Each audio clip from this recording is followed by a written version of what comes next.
kind of maybe shift gears a little bit. I'm still dwelling on the 36 models. I know it's like three themes, but I'm kind of just a little curious as to, on both ends of the spectrum in terms of risk appetite, what does one look like, and what does the other end of that spectrum might look like in terms of things that you might hold, with the obvious caveat that this isn't, none of this is advice, but I'm just kind of curious as to, given that you're a guy that seems to be ahead of the curve in the advisor space, I'm just kind of curious as to what your clients might be benefiting from these days.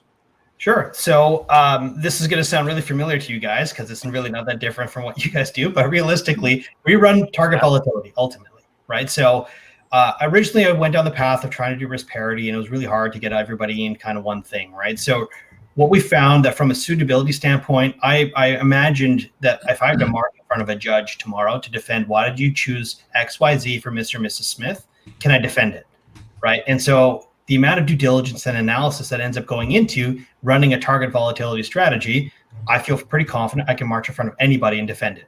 So what we do is we break it down to standard deviation. So an aggressive investor will have a 16 vol, which is a little bit more than market. Well, not this year, but most years.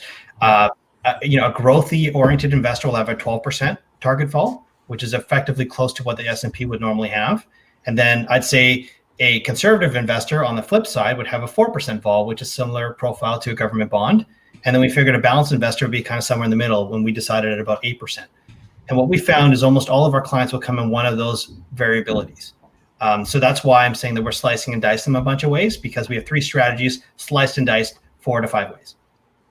Right. That's on the risk profile side of things. And in terms of the makeup of those portfolios, if you can share a little bit of that. Yeah, no, absolutely. So it ranges from, like, we're agnostic in asset class. So one of the things Rodrigo and I have talked about ad nauseum in the past is I look at investing as tools in a toolbox, right? So if you need to build a house, you need more than just a hammer. So from our side, they'll range from, long-term US treasuries to gold to, for some people who want it, cannabis. It could be, emerging market bonds, like literally infrastructure, anything under the sun. So if it's an investable asset that's traded on any major market, we will do our best to be able to have it as part of the portfolio. Now, that doesn't mean it's going to get weighted in any given point in time. That's a separate topic because of the target vol. But the universe, which is the only subjective part of my process, has in general about 40 securities.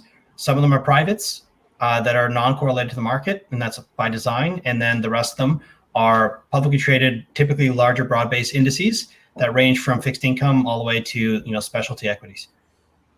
Any crypto? No, because technically not a security. So until that changes. Is that a Raymond James thing? No, it's more of a Shiraz thing, to be honest. But I haven't seen a good way to play it. I think blockchains are brilliant technology, but none of these things are working yet, right? So I will believe it all when I see it. So that's kind of that's a whole other episode.